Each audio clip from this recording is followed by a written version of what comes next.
Hey everybody, Mike here. So I want to take a second to go over this Nintendo Switch console, just in case you've never seen one before, you're kind of trying to figure out what it's all about. If you're like me and you're a kid growing up in the 80s and 90s, Nintendo was where it was at. That was the gaming console back in the day. So I grew up on Mario Kart, Super Mario Brothers, and the Turtle games back in the day. To be honest, the older I got, I didn't really take a lot of interest in the newer gaming systems as they came out. And I kind of froze in time, and Nintendo's just always been my favorite gaming system. A handful of years ago, we decided to go ahead and pick up a Nintendo Switch when the kids got old enough that they could start playing with us. Just for those rainy days or those cold days during the winter where we couldn't get outside and really do anything.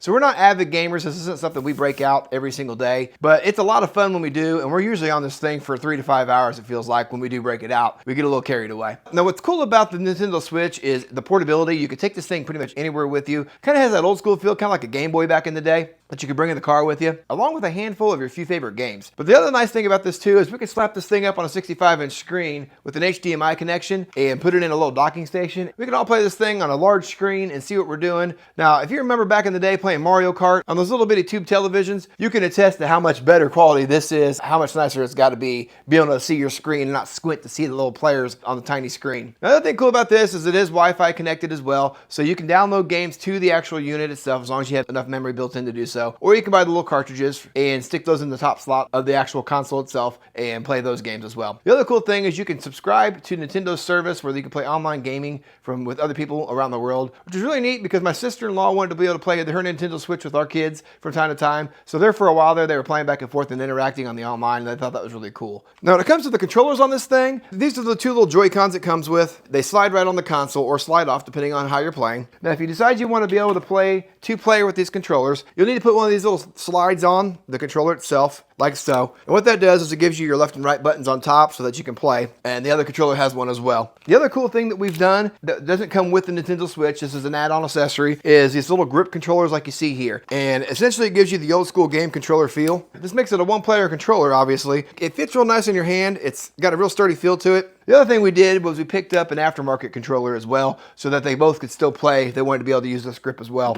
This thing's been really handy. Most of the time we play it on the big screen like this, but if we do go on a trip where we're going to be gone for quite some time, or if we're traveling for a vacation or whatnot, we'll usually grab the Nintendo Switch, bring it with us. That way one of the kids can play it. They can just kind of take turns back and forth. And it kind of makes the time go a little faster. It makes the trip a little more enjoyable for us, to be honest. And then the nice thing is when this thing's sitting on the docking station, which we keep stored down here in the cabinet on our TV stand permanently, that console just lives on the docking station. So whenever they go to grab it, the battery's always fully charged, ready to go. And as long as they've got the controller slid down on the console itself, the controllers stay fully charged as well. So if you're like me and you grew up in the 80s and 90s and the old school games is where it's at, this Nintendo Switch is probably right up your alley because a lot of the games still have that old school feel, just with a lot better graphics. Something else we've done too is gone back and bought some of the retro games like the Turtles, Cowabunga. Me and my little dude have a lot of fun playing that together, and that's the exact Turtle games I grew up on. So it's kind of neat being able to see him interact with those and have fun with those at the same time. And then most of the games you can get for Nintendo are pretty family friendly, which was the other thing that was really important to us as well. That's all I've really got for you. I appreciate you taking the time to watch this. Hopefully this kind of helps you make a decision as to whether the Nintendo Switch might be right for you and your family. For us, it's been a lifesaver on those days we just can't get outside and enjoy the weather. But hey, that's all I got for you today. You guys have a good one.